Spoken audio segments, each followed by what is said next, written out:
I didn't come from a homeschooling, unschooling background myself. I grew up in California public schools, and I did well in math and science, enough to go straight into college and study astrophysics. That was my major at UC Berkeley.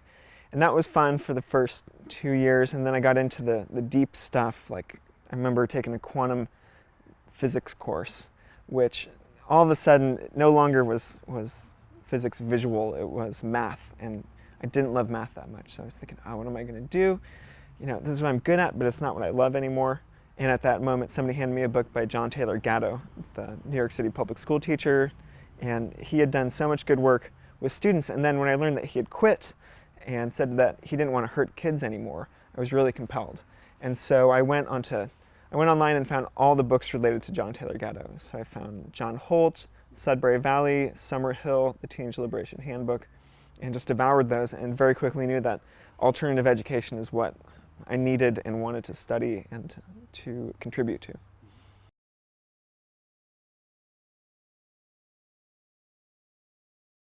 Yeah, the point of life is not school, it's adventure.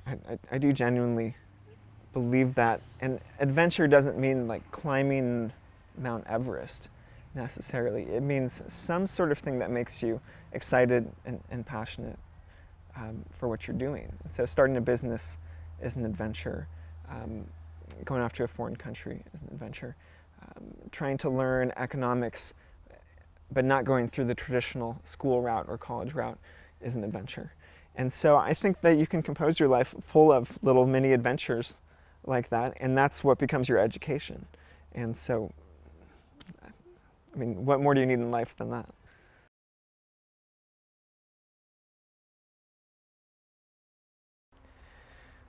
Well, what did Mark Twain say? Right, I never let my schooling interfere with my education. So it seems to me that school is a place where people go, and sometimes education takes place there and sometimes it doesn't. But so much of that choice is made by the individual. And so you can go to school and you can make it a place that educates you. And that's difficult sometimes when there's bureaucracy or structure involved that's going to kind of suppress your curiosity, your interest, your drive. And so instead of thinking about school as a place where you have to go to get an education, instead just focus on getting an education regardless of whether school is involved or not.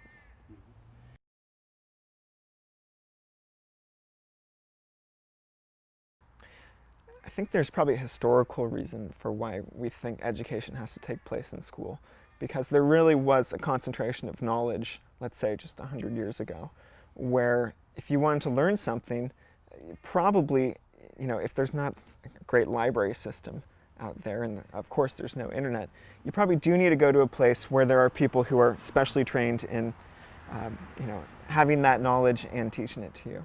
So I think schools made more sense in the past, but I think today, and especially with the internet, I don't think it's any, you know, strange coincidence that the homeschooling and unschooling movements have paralleled the rise in the internet and the open access to information. So no longer just from a knowledge gathering standpoint do I think we need schools as much as we did a long time ago. They still serve other useful services like meeting people and having community and having teachers and mentors, but you can find those things other places if you think that, if you realize that education does not mean school.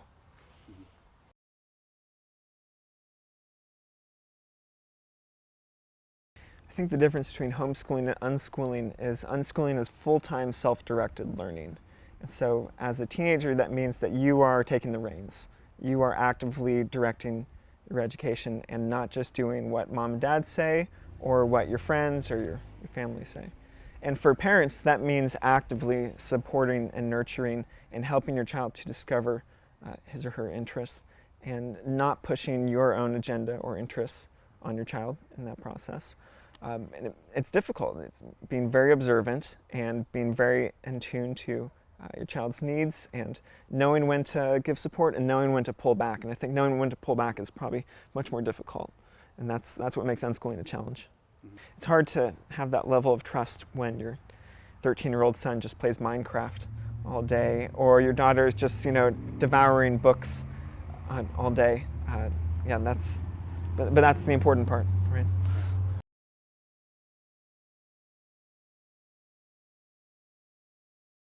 So getting into college as a homeschooler or someone with a non-traditional background, I think the first question you need to ask yourself is, what does the college require? Or the types of colleges that I'm interested in? Because there are colleges out there that are more geared towards self-directed learners, and perhaps they don't require standardized tests, they don't require a transcript, they just want to meet you and talk to you. Other colleges, especially state colleges, will want something that looks more like a traditional transcript, and so sometimes you do need to take the self-directed learning that you've been doing and repackage it, rebrand it into something that looks like classes with unit hours and sometimes even grades, even though grades don't really make sense in terms of homeschooling. What I encourage young people and their parents to do when thinking about college admissions is, first of all, show that you can do college level work. Because if you can do college level work, no one really cares that you haven't done high school work. So for example, community college and junior colleges is the #1 way that teenagers gain experience to then quickly and easily move on to a regular 4-year college. Because if you do, let's say, 2 semesters of community college work and you get decent grades, then you've shown colleges that you can do structured work, you can show up Monday, Wednesday, Friday at 8 a.m. That's not going to be an issue. Next thing I think is use the opportunities that you have to do really interesting, unique stuff with your time. Like, be interesting. For example, if you have a marine biology interest, instead of just, looking up stuff on Google and reading books, go get that volunteer or that internship position. And when you put that down and a few other experiences like that that show that you are not afraid to go and to meet people and to take on unique learning challenges and to be self-directed about it instead of just doing what everyone else tells you to do, which is most high school applicants, you become a very cool, interesting prospect for this college. And in my experience, that's what gets homeschoolers and unschoolers into colleges, especially the competitive colleges, is really taking advantage of their years to step outside the box.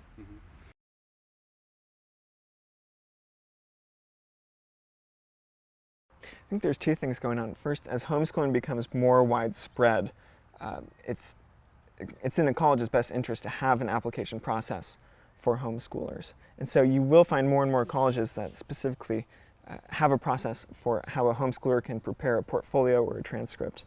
And so that makes it easier to get into college as a homeschooler. At the same time, so many people are graduating with regular high school degrees that it's almost like the high school degree itself doesn't mean that much anymore. It's more about, for a high school graduate, what you've done with your kind of spare time.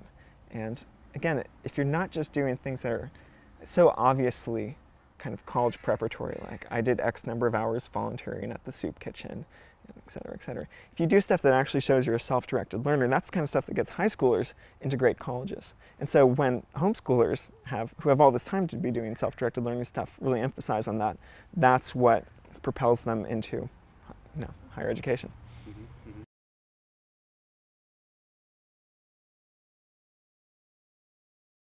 I had a really great, amazing college experience, and it took me a few years after finishing college to realize that I was sort of lucky. And a lot of people who I was meeting were not quite as lucky, and they had a lot of college debt without a lot of learning or connections or great experiences to show from it. And the cost of college tuition compared to most everything else, compared to medical expenses, compared to cost of living, has just skyrocketed so much in the past, especially the past 10 years, that you really have to ask if your return on investment, so to speak, is worth it. And people like to say, oh, you can't put a price on education. Yes, you can. If you are going to be shelling out $40,000 or $50,000 a year to go to college, you have to think about what other alternatives you could be doing with that kind of money, even half that amount of money. The education you could give yourself for $20,000 a year instead of going to a regular college is extraordinary. And I think homeschoolers and unschoolers, self-directed learners, are uniquely prepared to really take advantage of the opportunity to learn without college, because they've been doing it in their teenage years or even earlier than that. And so in my experience, I've seen a lot of teenagers who grew up as homeschoolers seamlessly transition into kind of adult, normal life without having to get a 4-year degree to sort of prove themselves to the world.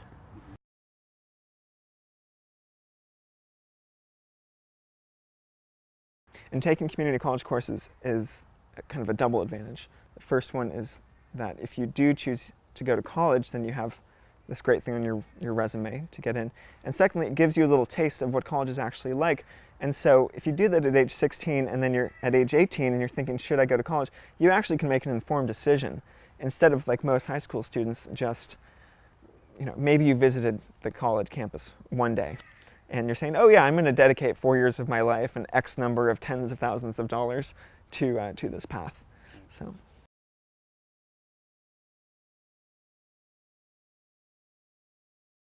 I think the hard part about being a self-directed learner or the parent of a self-directed learner is separating expectations from needs.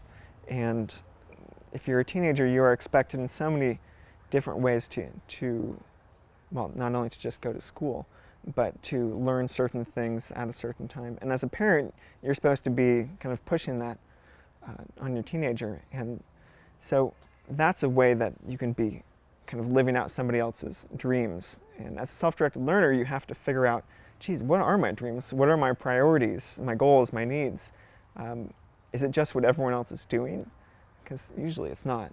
And so I try to encourage teenagers to think about not just what they've picked up from TV or from movies. Like, is the point of life really to get into a high-paying profession and save up enough money to go live on a white sand beach somewhere and kick your feet up with your laptop? No. You get sand in your laptop, first of all. But second of all, that gets really boring really quickly. Self-directed learners have the opportunity to think about what's really important in life earlier than their peers do. So they can kind of hone in on their real dreams sooner than later. Yeah, and figuring out what's really important to us is what, that's the challenge of being a human, or especially an adult anyways. That's why I think this is a more authentic form of learning and education, is that you're just addressing that very important question head on. You're not pushing it off to some quarter-life or half-life crisis down the road when you realize you've been doing what everyone else is telling you to do and you have no idea what is actually meaningful to you. Mm-hmm. Mm-hmm.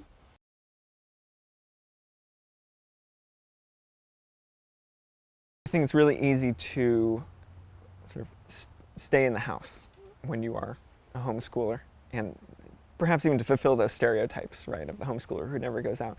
Because the internet is great. There's so much to learn from that and from books and from media, TV, movies, even video games. But that's all what I consider like static knowledge. And there's dynamic knowledge out there locked inside the heads of people who are working and learning out there in the real world, and that's not been written down on a web page or on a book yet. And that's why I try to push teenagers as much as possible to go out and find the people who are doing what they think is interesting, what they might want to do sometime in the future, and just talk to them. Email them, invite them out for coffee, see if you can shadow them at their job place for a day, see if you can hang around as a volunteer or an intern for a few weeks or a few months.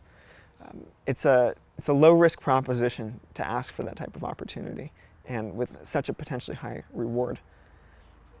I have a quick story I can tell about that. Yeah. Do you have you seen that, like people reaching out and getting one of my favorite stories about becoming a volunteer or an intern is Jenny Bowen dropped out of high school at age 14. She lived in Wichita, Kansas, and she was really into animals. And the first thing she did, which probably would make most parents a little nervous, was she spent all day on the internet on the forums for parrot owners. And she didn't own a parrot, but she really wanted to own a parrot. So she would go onto this forum and take the questions that people posted about their parrots, and then go into Google, find the answer, put it back into the forum, and through that she learned a whole lot about parrots. This would become relevant a little bit later. Then when her white mice, her exotic white mice got sick, she took them to Wichita, Kansas's only exotic animal clinic, and met the vet there, who was a solo vet working with all these strange animal cases. And after seeing her mice get treated, Jenny's mom sort of poked her in the ribs a little bit and said, "Would you be interested in working with this vet?" And Jenny said, "Yeah, definitely." So Jenny introduced herself to the vet and said, "Do you need any help? Is there any way I could, just sort of stick around and learn from you and what you're doing?" And she said, "Yes, come on in." And pretty soon Jenny was shadowing operations. She was helping work the front and self-feed. She was taking appointments. She got to help euthanize animals. And it was just by that one little act of asking, "Hey, you're an interesting person. I like what you're doing. Maybe I want to do this as an adult. Let me see if I can hang around." And eventually Jenny went into local state university as a pre-veterinary biology major. And she got to go study parrots on the cliffs in Mexico. She would hike up a mountain for an hour each day, taking a semester just to study these birds in Mexico. And so it all kind of came around full circle. That's pretty cool. Yeah.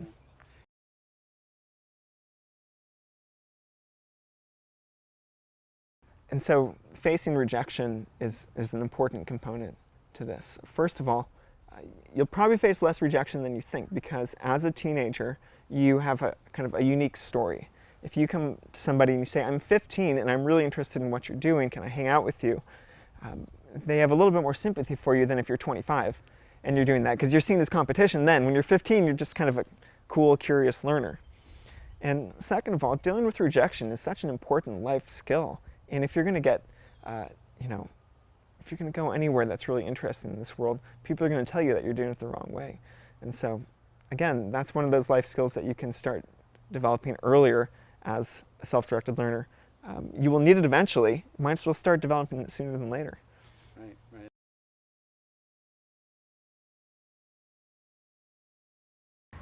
So at around age 18, a lot of the support for teenage homeschoolers and unschoolers drops off a cliff.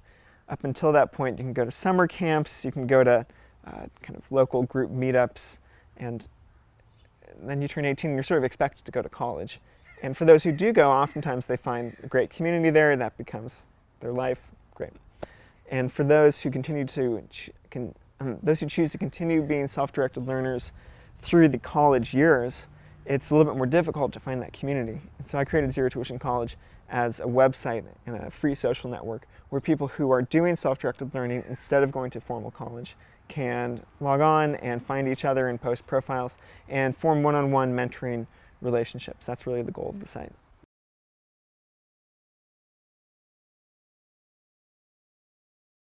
I think there's a universal appeal to leaving the place and the culture where you were born and that you're familiar with. And everyone understands that.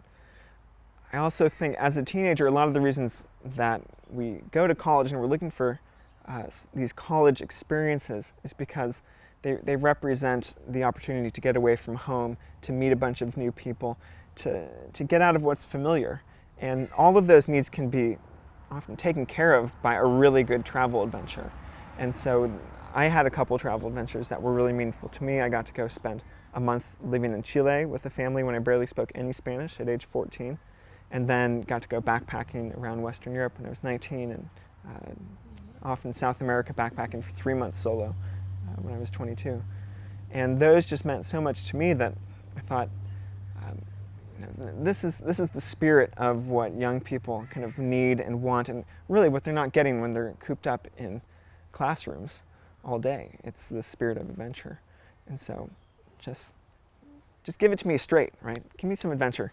And then I'll probably be able to focus more on stuff like academics and doing well in college after I've gotten that other stuff out of my system.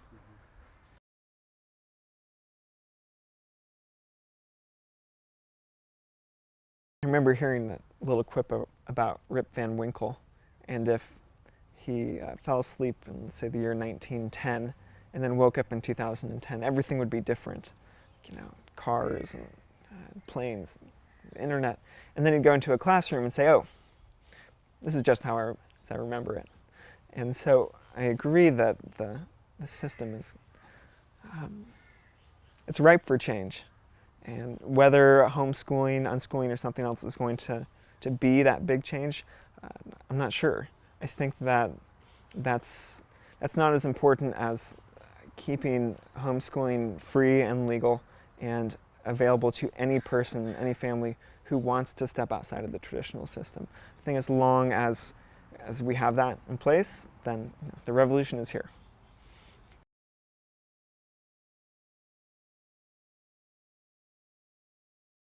I think in some ways you can take the ideas of self-directed learning and put them into a school box. You can make it more interest-led, more child-led, learner-led, whatever you want to call it.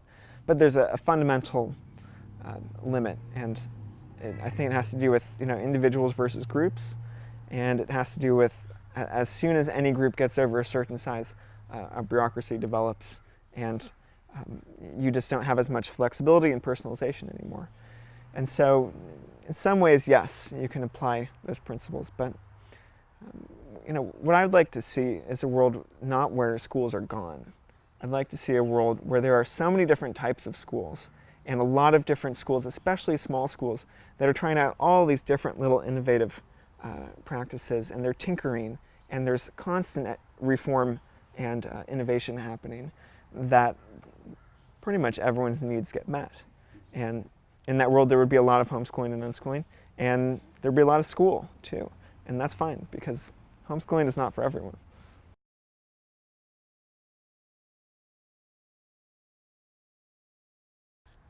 I think kids become less and less kind of motivated to do schoolwork. I think that's what we're talking about when we say intrinsic motivation to do schoolwork declines.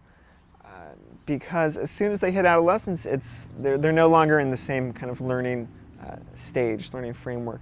I think Maria Montessori had a lot of good thoughts to contribute to this when she said that the adolescent stage of learning is no longer sort of parent and authority figure focused.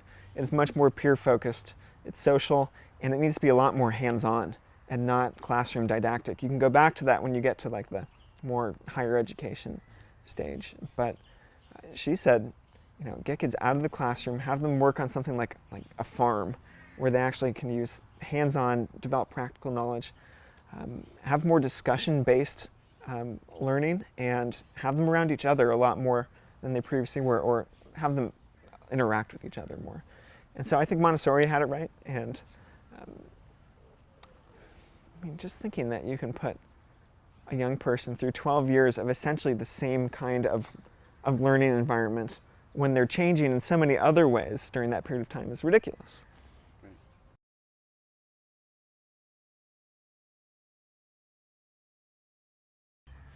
I think for some people, a lot of, especially like young men who have interests in becoming programmers, coders, game designers, it can be essentially your entire education. Like you can become a computer programmer, and a really good one, entirely through online learning right now. And so to some extent, it can provide all of the content that you need.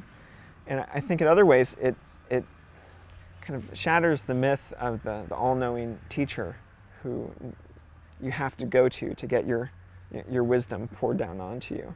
And today, if a teacher says something in a history class, a student can go onto her smartphone and find out that it's wrong. And that's a very disruptive thing right there, just to be able to verify that something your teacher said is wrong and immediately kind of called into question. So free content, kind of knowledge available to anyone, that's very big. It doesn't solve other problems like kind of social face-to-face needs that we have, and that's why schools are still going to stick around for a long time. But I'm not sure what else I can say about the internet. Internet's awesome. Yeah, it is.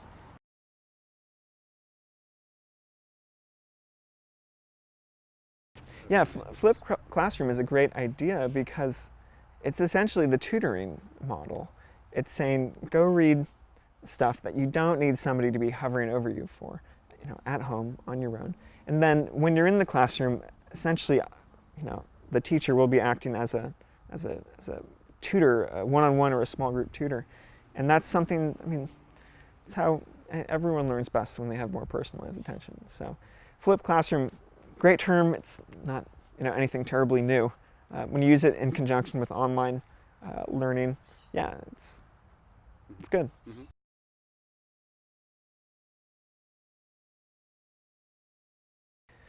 The thing about the SAT and the ACT and the other big standardized tests for getting into college is that the best preparation for those almost never happens in the high school environment. There are great books that you can get for that. There are classes, both in person and online, for preparing specifically for that test. And so I don't see it as a major hurdle because most of the teenagers who I've talked to, they grab one of the books, they review like where their weak spots are by taking a couple of practice tests, and they focus on just improving their weak spots, take a few more practice tests, work with the tutor, maybe, and that's it. It's not a big obstacle. Mm-hmm. So you don't think that the experience of having taken tests or not having taken tests would get in the way of suddenly having to sit down and do these sort of formal tests in order to... Maybe having taken some traditional school tests prepares you for the testing procedure. But if the question is, do you need to go through 8 or 10 or 12 years of those tests in order to do good on an important college admissions test, I think the answer is clearly no.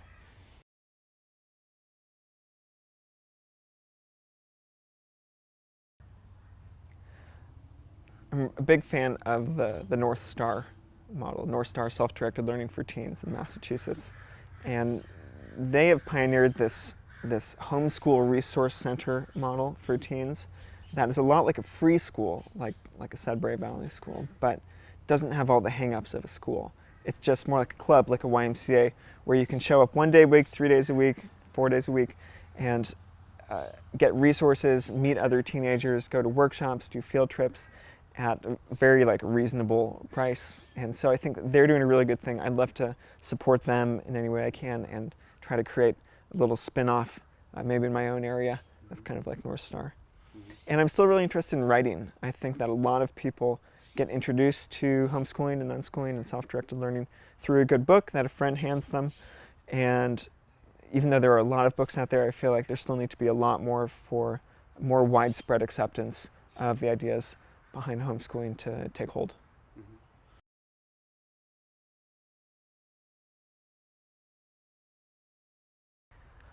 Honestly, I'm kind of pessimistic about educating the public about homeschooling or pretty much anything else. We have to lead through example, and I think it's going to be a slow journey. But what is there, 3 million plus homeschoolers right now? As that number keeps creeping up, more and more people are going to know a homeschooler or an unschooler in their community, and no longer will they be some mysterious stereotype-riddled freak show. They will be the person who I know who chooses homeschooling, and they're just fine. So I don't think there's anything we can do really quickly to improve the image.